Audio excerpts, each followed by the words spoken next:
First off, let me say just a huge thanks to our strength and conditioning staff and our academic staff for the work that they put in to get us to this point. We are extremely excited to embrace another part of our journey, beginning with spring ball on this week. Our players, with the help of Coach C, of course, have done a fantastic job this winter and are eager to hit the grass. My number one goal, though, this spring is to see the alignment of our staff with our players on the field.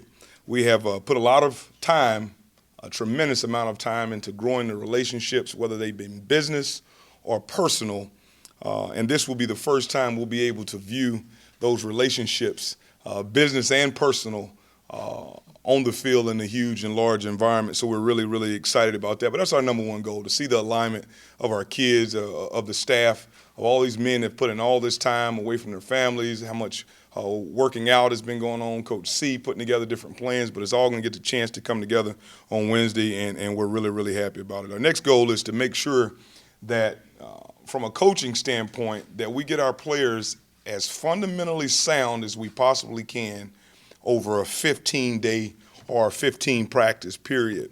A lot of people talk about that during the spring, but they really don't get it done. They get into so much schematic work where they're trying to win against each other that the fundamentals sometimes suffer. We're not going to do that. We're not going to give it lip service. We're going to do a great job of making sure that our guys are fundamentally sound as we move forward. Finally, we as an entire staff have a tremendous obligation to come out with a great evaluation of not only every player and every position group, but also both units. It'll help us become exactly what we want to be as we move forward. And I believe the only way that we can do this is to have a comprehensive plan that is not only creative, it also has to be simplistic so that our players can play at the tempo that we want them to play at. We've really got to find out who can play at a level that we want them to play at.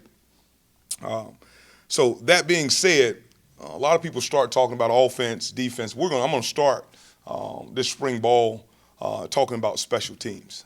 I really feel that this is going to be a place that we're going to be able to create a lot of energy.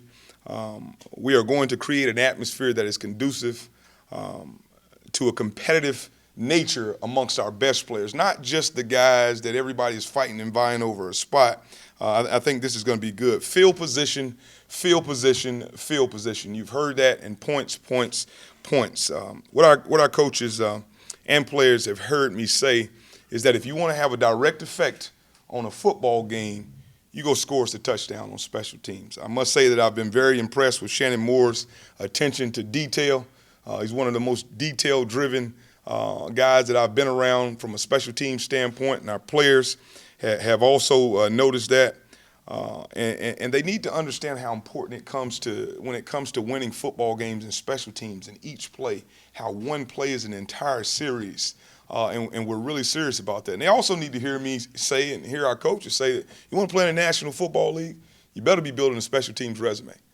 You better be building a special teams resume, and we're going to make sure that they understand and hear that. I think our goal and our mission in special teams is we must get better every single day at executing the techniques inside of the scheme. One thing that you can become overwhelmed with in special teams is there's so many phases of special teams, and then you start talking about different core of special teams. But special teams is just an extended football play.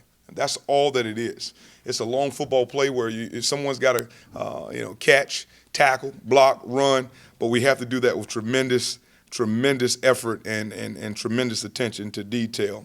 Moving directly from special teams, and you guys can see, I'm very excited about the men that we're going to have being able to be involved in special teams, and these men are going to pour directly out of offense and defense.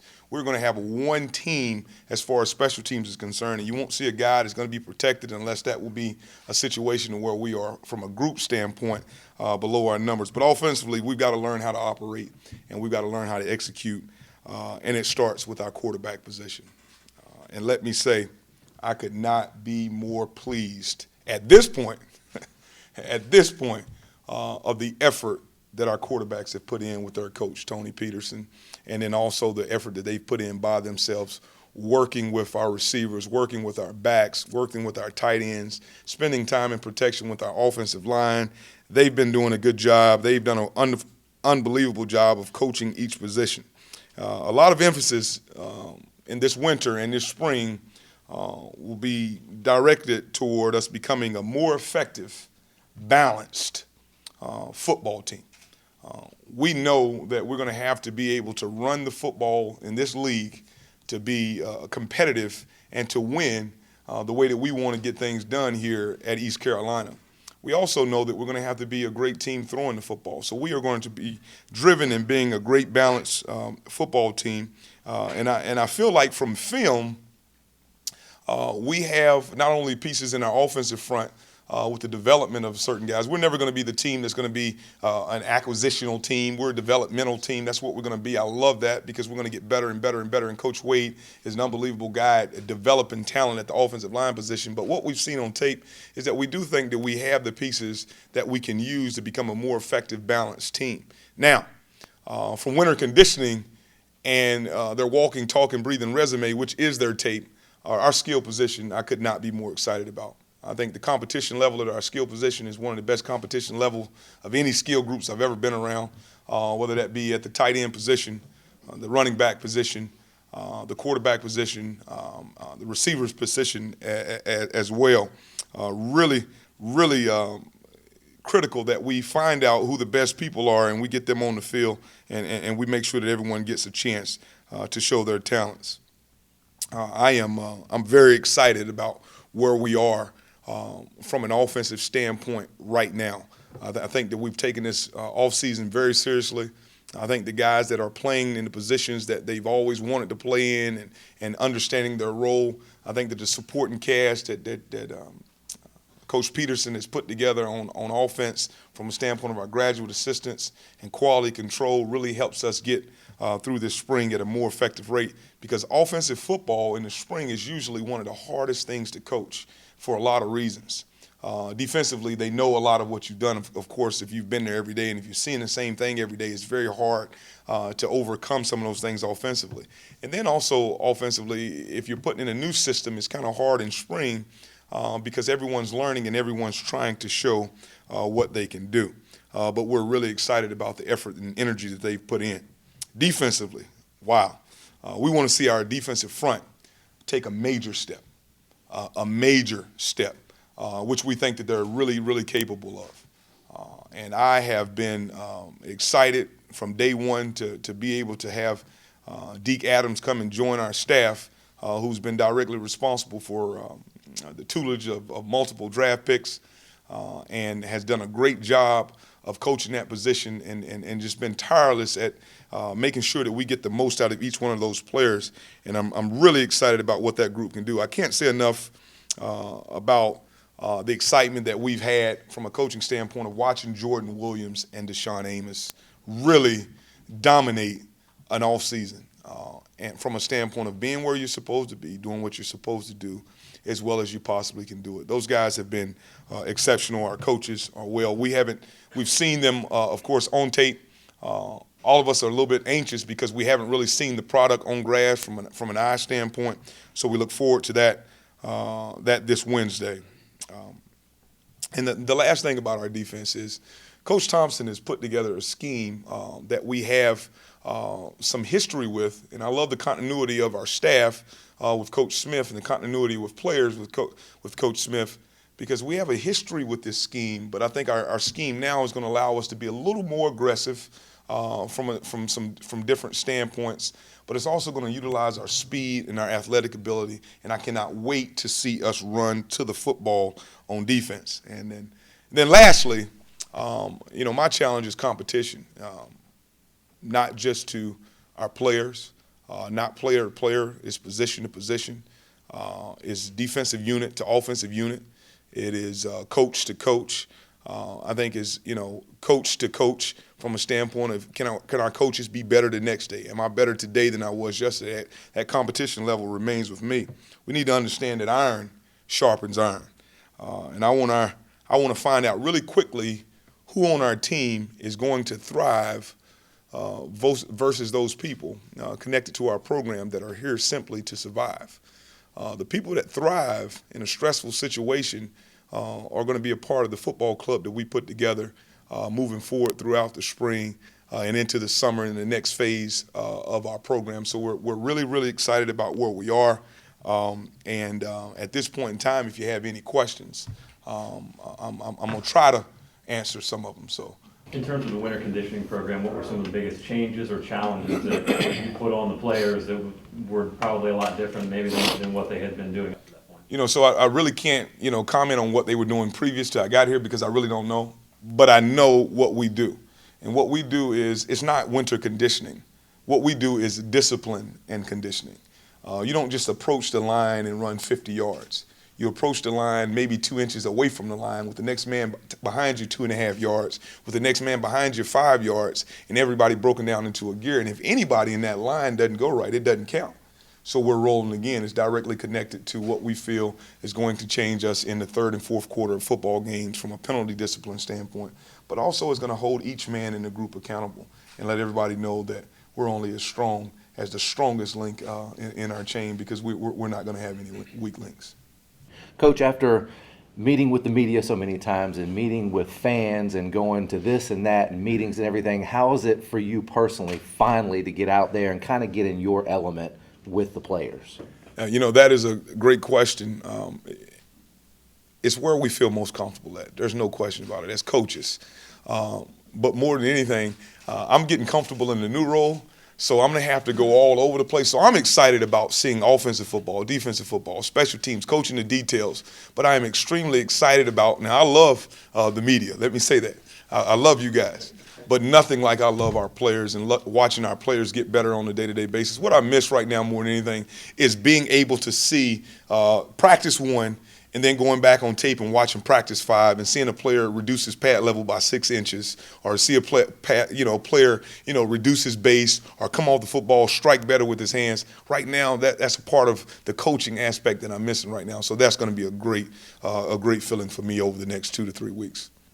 As you guys get started, what's the one thing that hey, we got to really up the ante on this phase of our game, and we know we might be a little weaker here, and we got to really get better by August? Yeah, well, the first thing that we've got to do is we got to play with tremendous effort.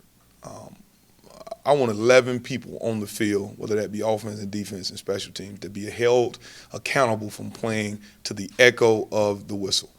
That's the first thing that we've got to attack, as coaches. Offensively right now, we have so much to look forward to. I can't really say what we need to get better at because off of tape, we're looking at a bunch of guys. Some of them are not even here anymore. So we're not going to put, any kind of, anything on what we need to do from a standpoint of schematic or what they did last year to now, because I think the most important thing is we have to be tremendously conditioned and ready to go. And Coach Connors has done that. He's put these guys in a position. I've tried to break them several times, and that won't stop with spring ball coming in. But we've got to run to the football on defense and offense. That's what I really want to see. And it's not a shot at anything that happened in the past. I just know that what changed us quicker anywhere else that I've been is that all 11 men playing at 100% and no more than that. You spent some time with Coach Tomlin recently. I know you probably talk to him all the time, but now that your role has changed and you're about to start spring practice, are there any words of wisdom from him?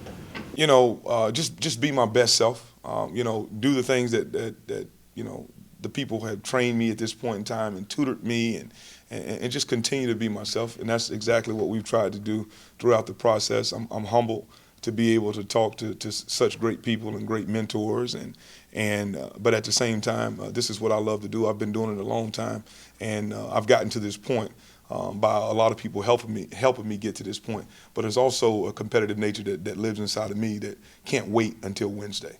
And then can't wait until Thursday, and can't wait until Friday, and really happy to live in the moment. So, I do have a lot of tips. Of course, I came back with just a ridiculous amount of notes that took me a little while to get through because of some of the writing that was in there. But it's been all positive. He's been fantastic. I also had a chance to spend some time with some other mentors of ours, and it's been great over the last few days.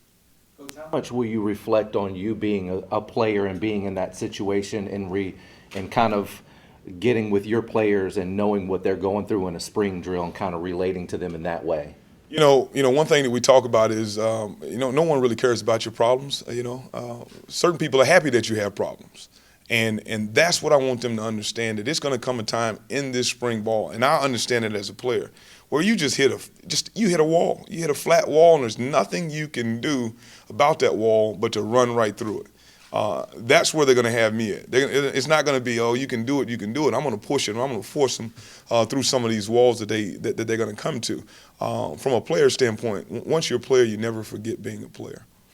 You never forget what it's like to go into the locker room in victory. You never forget what it's like to go into a locker room after defeat or not having a great practice. So will I, console them in certain times? Absolutely. But we're going to hold them accountable. I'm a coach. I've had more time as a coach than I have as a player. So it feels good being on both sides.